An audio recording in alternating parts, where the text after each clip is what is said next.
Hello students, welcome back to another video. In this video we are going to talk about respiration. What is respiration? Respiration है क्या? The process of breakdown of glucose inside the cell is known as respiration. Respiration is a catabolic process. Respiration जो है एक catabolic process है in which glucose is oxidized fully or partially. Means glucose का fully oxidation होता है या फिर partially oxidation होता है और एनर्जी रिलीज होती है and this energy is used in various process by the cell. ये जो एनर्जी है वो सेल जो है डिफरेंट प्रोसेस में यूज़ करती है. All the livings need energy to carry out various process. जितने भी लिविंग्स हैं सभी को एनर्जी की ज़रूरत होती है जिससे कि वो सारे प्रोसेस कर सकें और ये सारे के सारे एनर्जी कहाँ से मिलती है? रेस्पिरेशन से मिलती है. ओके, रेस्पिरेशन कितने टाइप्स का होता है इसके बारे में पहले जान लेते हैं. Now the types of respiration. Respiration 2 types का होता है. फर्स्ट जो है वो एरोबिक. पहले एनारोबिक कर लेते हैं. एनारोबिक. और सेकेंड जो है वो एरोबिक.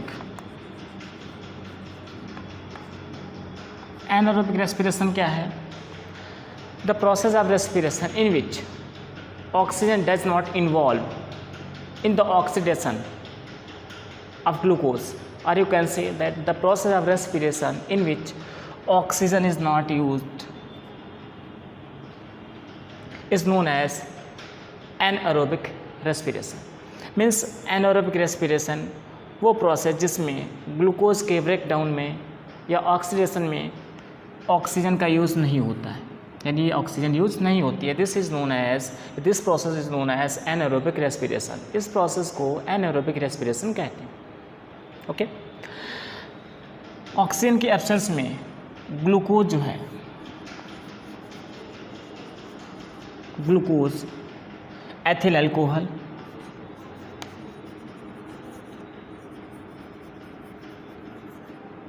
और लैक्टिक एसिड में कन्वर्ट हो जाता है और एनर्जी रिलीज होती है और यही एनर्जी ऑर्गेनिज्म अपनी प्रोसेस जितनी भी एक्टिविटीज़ हैं उन सब में यूज़ करता है. ओके, नाउ एनारोबिक रेस्पिरेशन जो है ये माइक्रो ऑर्गेनिजम्स जैसे बैक्टीरिया है, फंगस है, इनमें होता है.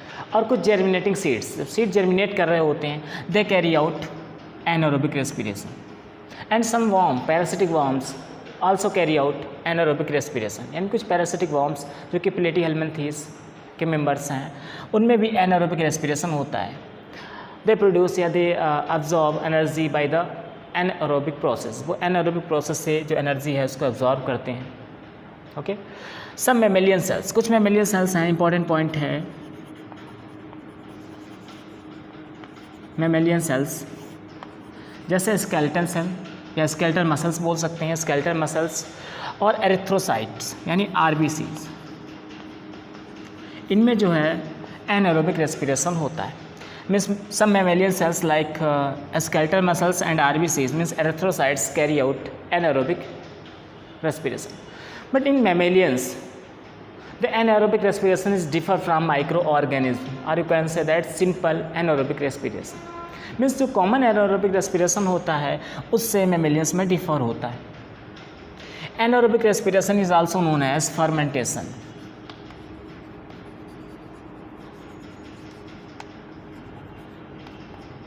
Anaerobic respiration को fermentation भी कहते हैं.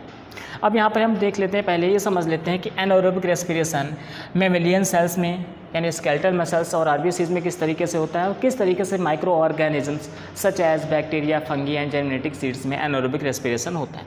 तो देखेंगे यहाँ पर मैमेलियन सेल्स में किस तरीके से होता है एनारोबिक रेस्पिरेशन. तो फर्स्ट मैमेलियन सेल्स. इन मैमेलियन सेल्स तो यहाँ पर ग्लूकोज है C6H12O6 जो कि 6 कार्बन कंपाउंड है. ये ब्रेक हो जाता है 2C3H6O3 लैक्टिक एसिड, यानी जो ग्लूकोज है, एक ग्लूकोज का मालिक्यूल 3 कार्बन कंपाउंड वाले 2 लैक्टिक एसिड मालिक्यूल में कन्वर्ट हो जाता है। ये इस तरीके का एनारोबिक रेस्पिरेशन कहाँ होता है? मैमेलियन सेल्स में। और क्या होता है? एनर्जी रिलीज होती है। ओके। और जो माइक्रो ऑर्गेनिजम्स में होता है इन bacteria, such as bacteria, C6H12O6 glucose है, हेक्सोस शुगर है यानी 6 कार्बन कंपाउंड है, जाइमेज एंजाइम, जाइमेज एंजाइम के प्रेजेंस में C2H5OH यानी 2 एथिल अल्कोहल के मालिक्यूल्स 2 CO2 और प्लस एनर्जी, ये 2 जो हैं एथिल अल्कोहल के मालिक्यूल्स बनते हैं और एनर्जी रिलीज होती है। इस तरीके से मेमेलियन सेल्स में लैक्टिक एसिड का फॉर्मेशन होता है और माइक्रो ऑर्गेनिज्म, बैक्टीरियल सेल और जर्मेटिक सीड्स और वॉर्म्स में एथिल अल्कोहल का फॉर्मेशन होता है और कार्बन डाइऑक्साइड गैस रिलीज होती है। ओके। तो अगर फिर से देखते हैं एनारोबिक रेस्पिरेशन है क्या? The respiration in which oxygen does not involve in the breakdown of glucose, in the process of breakdown of glucose is known as anaerobic respiration। या हम कह सकते हैं कि जिसमें यानी रेस्पिरेशन का वो प्रोसेस जिसमें ऑक्सीजन का यूज नहीं होता उसे एनारोबिक रेस्पिरेशन कहते हैं। सेकंड जो रेस्पिरेशन है, सेकंड टाइप का रेस्पिरेशन, इसे एरोबिक रेस्पिरेशन कहते हैं। This is aerobic respiration. अब भाई एरोबिक रेस्पिरेशन है क्या? What is aerobic respiration? In this type of respiration glucose is fully oxidized into CO2 and H2O। Means glucose जो है एरोबिक रेस्पिरेशन में कार्बन डाइऑक्साइड और वाटर में फुल्ली ऑक्सीडाइज हो जाता है इन presence of oxygen. Means aerobic respiration में जो ग्लूकोज है इसका ऑक्सीडेशन ऑक्सीजन की हेल्प से ऑक्सीजन की प्रेजेंस में कार्बन डाइऑक्साइड और वाटर में हो जाता है। इस प्रोसेस को या इस टाइप के रेस्पिरेशन को एरोबिक रेस्पिरेशन कहते हैं। सिंपल वे में अगर बोलें तो aerobic respiration carry out in presence of oxygen, when oxygen present then glucose decomposed into carbon dioxide and water, or you can say that oxidized into carbon dioxide and water and energy released। okay? तो जो aerobic respiration है इसको अगर हम एक तरीके से इसके केमिकल रिएक्शन देखें तो किस तरीके से है? C6H12O6 प्लस 6O2, 6 जो है मालिक्यूल है वो ऑक्सीजन के हैं, 6 CO2 प्लस 6H2, ये कार्बन डाइऑक्साइड और वाटर में ब्रेक हो गया ग्लूकोज, प्लस 38 ATP। यानी जो एरोबिक रेस्पिरेशन है इसमें ग्लूकोज फुल्ली ऑक्सीडाइज हो जाता है और large amount of energy then anaerobic respiration, यानी एनारोबिक रेस्पिरेशन से कई गुना ज़्यादा एनर्जी एरोबिक रेस्पिरेशन में मिलती है, जो कि 38 ATP है। 38 ATP में ATP का meaning adenosine triphosphate. Glucose is partially oxidised, not fully oxidised, and only 2 ATP molecule obtain, और केवल 2 ATP के मालिक्यूल जो है प्रोड्यूस होते हैं, ऑब्टेन किए जाते हैं इस एनारोबिक प्रोसेस में। तो उसमें लिटिल अमाउंट ऑफ एनर्जी जो प्रोड्यूस होती है और एरोबिक रेस्पिरेशन में large amount of energy than anaerobic respiration produce होती है। Okay. Now the mechanism of respiration. अगर हम रेस्पिरेशन के मैकेनिज्म की बात करें कि किस तरीके से रेस्पिरेशन जो है हमारी सेल के अंदर कंप्लीट होता है, उसमें कौन कौन से स्टेप्स जो हैं वो आते हैं, तो सबसे पहले देखेंगे मैकेनिज्म ऑफ रेस्पिरेशन।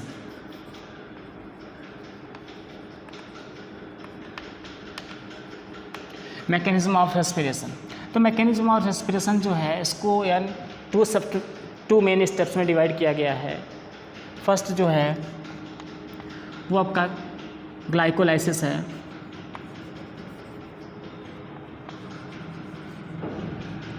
यानी जिसका पहला स्टेप है वो ग्लाइकोलाइसिस है, और सेकंड जो स्टेप है क्रेब्स साइकिल है। ओके। तो जो रेस्पिरेशन की मैकेनिज्म है उसको 2 मेन स्टेप्स में डिवाइड किया गया है, glycolysis and Krebs cycle. Main step जो है ग्लाइकोलाइसिस और क्रेब्स साइकिल है।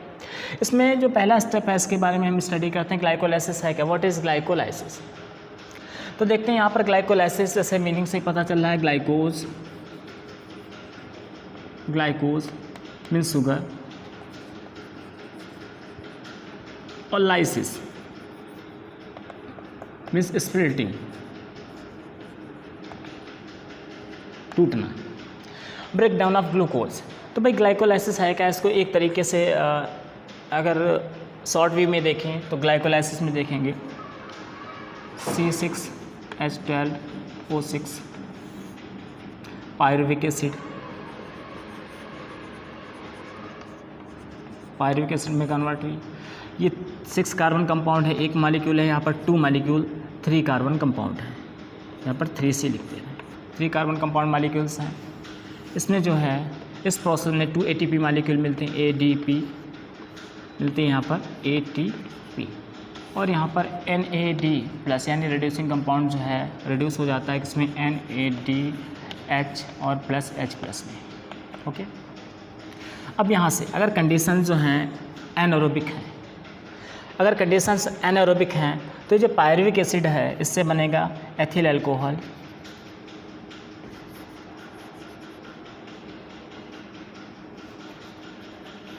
और लैक्टिक एसिड। ये जो रेस्पिरेशन है एनारोबिक, अगर कंडीशंस एनारोबिक हैं तो बनेगा एथिल अल्कोहल या लैक्टिक एसिड। अगर कंडीशंस एरोबिक हैं तो इसमें जो पायरुविक एसिड है ये कन्वर्ट हो जाएगा एस्टर कोएंजाइम में, एस्टर कोएंजाइम में, और ये जो एस्टर कोएंजाइम है ये इंटर करेगा क्रेब्स साइकिल में। क्रेब्स साइकिल में जो है ये एस्टर का फुली ऑक्सीडेशन होगा और यहाँ पर CO2 प्लस H2O और प्लस 38 ATP मॉलिक्यूल मिल जाएंगे। ये जो कंडीशन है वो एरोबिक है। तो यहाँ पर जो है अगर कंडीशन एनारोबिक हैं तो रिएक्शन इस तरीके से कैरी आउट करेगी, अगर एरोबिक कंडीशंस हैं तो यहाँ पर रिएक्शन जो है इस तरीके से कैरी आउट करेगी। शॉर्ट व्यू में यहाँ पर जो है आपका ग्लाइकोलाइसिस का प्रोसेस। तो ग्लाइकोलाइसिस में क्या हुआ, ग्लाइकोलाइसिस आप देख रहे हैं एक तरीके से glycolysis is the common pathway. Glycolysis जो है वो एक कॉमन पाथवे है किसका, both aerobic and anaerobic respiration. Means glycolysis occurs in both types of reactions, both types of conditions, they may be aerobic और इनोरोबिक। मीन्स कोई भी हो सकती हैं, एरोबिक हो चाहे एनारोबिक हो, दोनों टाइप की रिएक्शंस में जो है ग्लाइकोलाइसिस कॉमन रहेगी। तो उसके बारे में सबसे पहले हम स्टडी कर लेते हैं ग्लाइकोलाइसिस है क्या। Means break down of glucose into pyruvic acid is known as glycolysis. Glucose जो है वो 6 कार्बन कंपाउंड है और ये ब्रेक होता है 3 कार्बन कंपाउंड, यानी 2 3 कार्बन कंपाउंड जिसे हम बोलेंगे पायरुविक एसिड। तो ग्लूकोज ब्रेक हुआ पायरुविक एसिड में, ये जो प्रोसेस है इसे बोलेंगे ग्लाइकोलाइसिस। तो ग्लाइकोलाइसिस जो है इसे EMP भी बोलते हैं।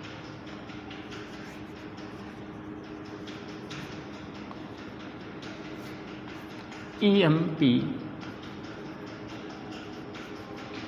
पाथवे, EMP पाथवे से क्यों बोलते हैं, क्योंकि एम्बडेन, मेयरहाफ और प्रांस ये 3 साइंटिस्ट हैं जिन्होंने ग्लाइकोलाइसिस की प्रोसेस को यानी ग्लाइकोलाइसिस की जो रिएक्शंस हैं उनको एक्सप्लेन किया, उसके बारे में बताया, इसलिए इसे EMP यानी एम्बडेन, मेयरहाफ, प्रांस पाथवे भी बोलते हैं ग्लाइकोलाइसिस को। तो ग्लाइकोलाइसिस जो है एक सीक्वेंस है विच आर एंजाइमेटिकली गवर्न, यानी इसमें लगभग एक चेन है 10 रिएक्शंस की जो कि एंजाइमेटिकली गवर्न है।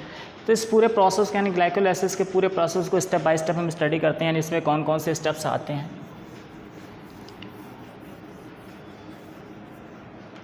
सबसे पहले ग्लूकोज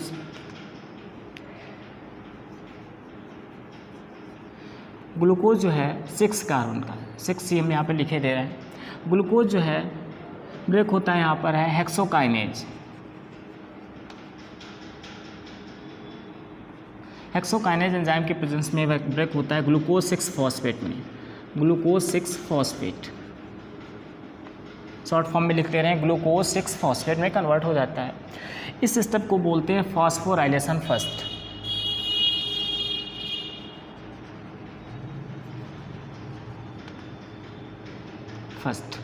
इसमें जो है एक ATP का मॉलिक्यूल खर्च होता है और ADP जो है ADP में कन्वर्ट होता है, यानी जो एक फॉस्फेट ग्रुप है ATP का, एडिनोसिन ट्राइफॉस्फेट का, वो ग्लूकोज के साथ अटैच हो जाता है 6 कार्बन पर, यानी 6ठे कार्बन पर, तब यहाँ पर बनता है ग्लूकोज 6 फॉस्फेट। नेक्स्ट जो स्टेप है इसका आइसोमेराइजेशन है, इसे आइसोमेराइजेशन बोलेंगे। आइसोमेराइजेशन में ग्लूकोज 6 फॉस्फेट फ्रक्टोज 6 फॉस्फेट में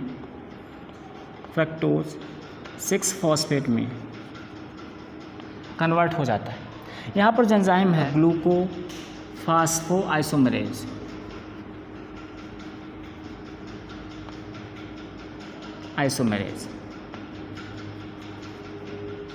तो ग्लूकोफॉस्फोआइसोमेरेज के प्रेजेंस में ग्लूकोज 6 फॉस्फेट फ्रक्टोज 6 फॉस्फेट में कन्वर्ट हो जाता है।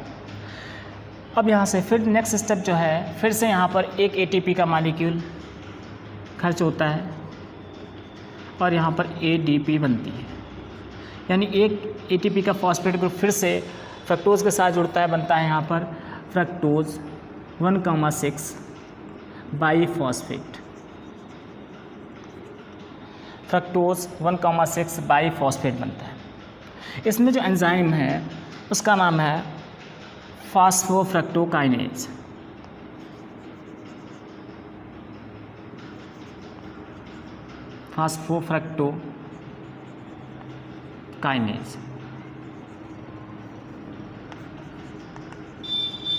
तो फॉस्फोफ्रक्टोकाइनेज की प्रेजेंस में phosphate fructose 6 phosphate fructose 1,6 biphosphate में कन्वर्ट हो जाता है।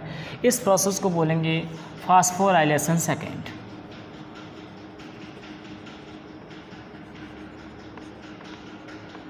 फॉस्फोराइलेशन सेकेंड यानी सेकेंड फॉस्फोराइलेशन।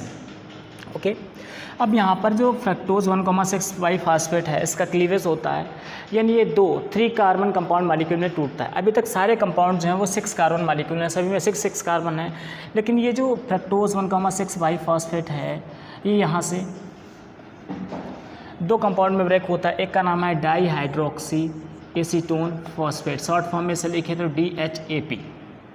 ओके, दूसरा जो है ग्लिसरॉल्डिहाइड 3 फॉस्फेट,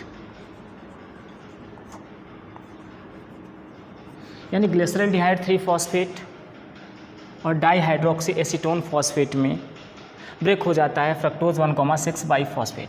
इस स्टेप को अगर बोलें तो क्लीवेज बोलेंगे।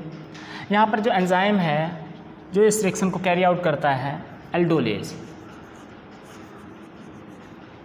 कभी कभार क्वेश्चन आता है ग्लूकोज 6 फॉस्फेट फ्रक्टोज 6 फॉस्फेट में आइसोमेराइज क्यों होता है? क्योंकि ग्लूकोज 6 फॉस्फेट फ्रक्टोज 6 फॉस्फेट में आइसोमेराइज इसलिए होता है कि जो ग्लूकोज है इसमें फॉस्फेट ग्रुप के अटैच होने के लिए केवल एक साइट होती है, और फ्रक्टोज में फॉस्फेट ग्रुप के अटैचमेंट के लिए 2 साइट्स होती हैं, एक फर्स्ट कार्बन और दूसरा 6 कार्बन।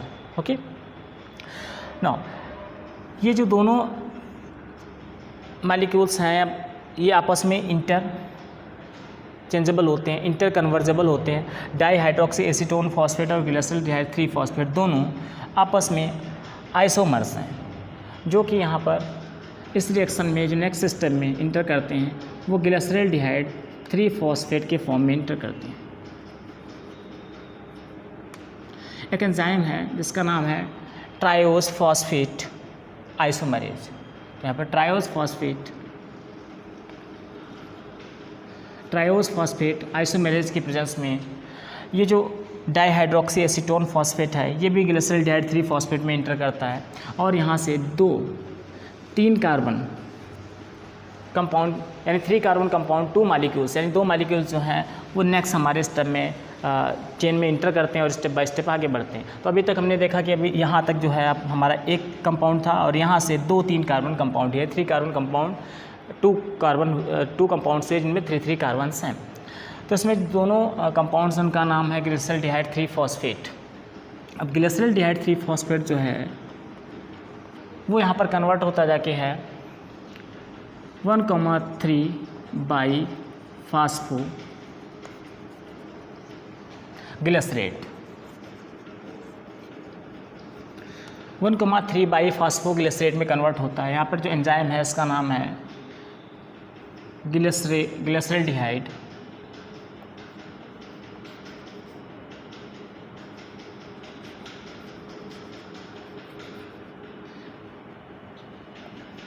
फॉस्फेट डिहाइड्रोजिनेज, या बोल सकते हैं इसे ग्लिसरल्डिहाइड 3 फॉस्फेट डिहाइड्रोजिनेज। इसे शॉर्ट फॉर्म में लिखें तो ग्लिसरल्डिहाइड 3 फॉस्फेट डिहाइड्रोजिनेज। ये एंजाइम जो है इसके प्रेजेंस में ग्लिसरल्डिहाइड 3 फॉस्फेट 1,3 बाई फास्फोग्लिसरेट में कन्वर्ट हो जाता है, ग्लिसरिक एसिड में कन्वर्ट हो जाता है। और यहाँ से एक रेड्यूसिंग कंपाउंड है जिसे बोलते हैं NAD+, रेड्यूस होता है NADH+H+ में रेड्यूस हो जाता है। तो जो रेड्यूसिंग कंपाउंड है NADH+H+ में रेड्यूस होता है। ओके, और यहाँ पर एक इनऑर्गेनिक फॉस्फेट जिसे हम PI से लिखते हैं, इनऑर्गेनिक फॉस्फेट जो है यहाँ से अटैच होता है और बनता है 1,3 बाई फास्फोग्लिसरेट। इसके बाद जो हमारा अगला स्टेप है ये जो है फर्स्ट ATP जनरेशन है। तो यहाँ पे लिखेंगे फर्स्ट ATP फॉर्मेशन, यानी पहली बार हमें ATP मिलने लग गई है। अभी तक हमने ATP यूज़ की थी कहाँ पर, फॉस्फोराइलेशन फर्स्ट में और फॉस्फोराइलेशन सेकंड में, कुल मिला के 2 मॉलिक्यूल ATP के हमारे खर्च हुए थे। अब यहाँ पर जो पहला मौका ऐसा आया जब हमें ATP मिलने लग गई है, तो उसमें जो ATP मिलती है और कंपाउंड बनता है 3 फास्फोग्लिसरेट 3 फास्फोग्लिसरेट। यहाँ पर जो एंजाइम है इसे बोलेंगे फास्फोग्लिसरेट काइनेज।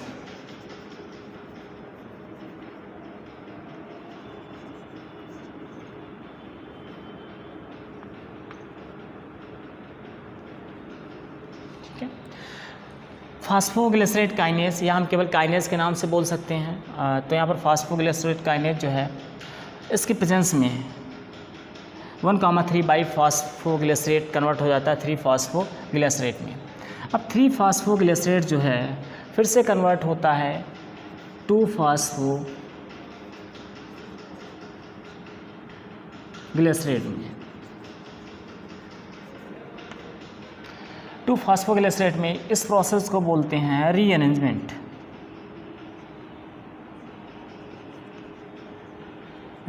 यहाँ पर जो एंजाइम है फास्फोग्लिसरेट म्यूटेज,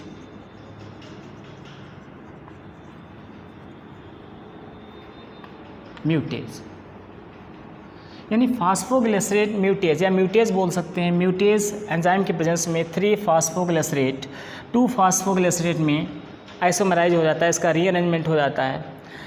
जो नेक्स्ट हमारा स्टेप है, यानी नेक्स्ट जो कंपाउंड बनता जाके है इस स्टेप में फास्फोइनोल पायरुवेट।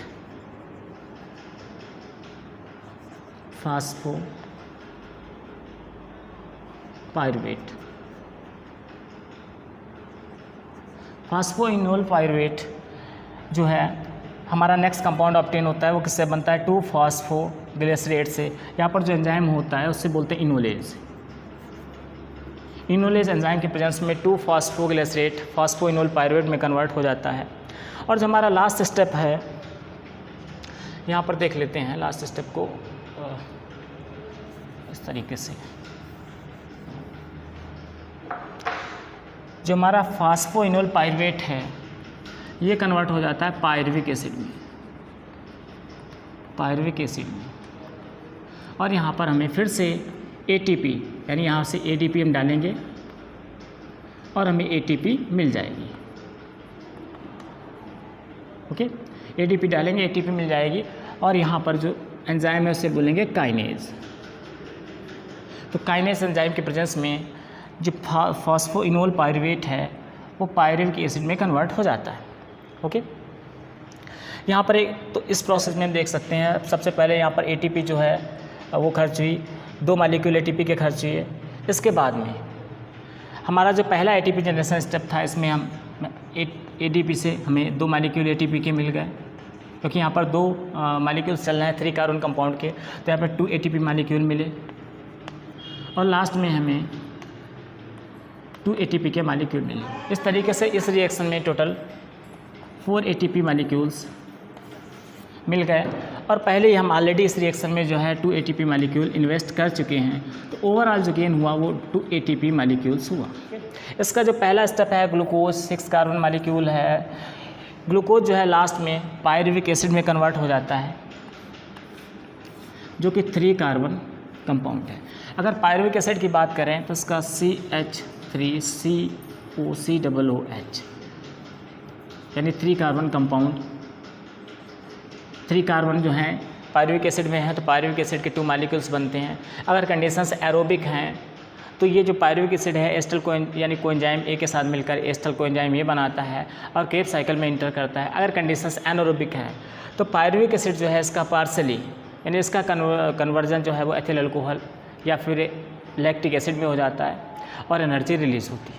ओके।